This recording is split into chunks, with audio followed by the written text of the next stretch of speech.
I just got this in the mail literally about 3 minutes ago, and I opened up the package right here. This came with it, and as you can see, this looks used, but the biggest problem is this dial is completely bent.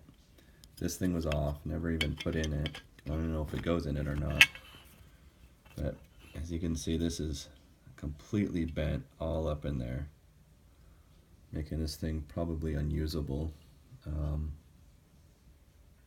As any indicator, as it will just get stuck up in the metal. I won't even know how much PSI there would be in it. So yeah, really bad. I don't know if this happened in the shipping or what, but it looks like it just, yeah, it's all smashed up. So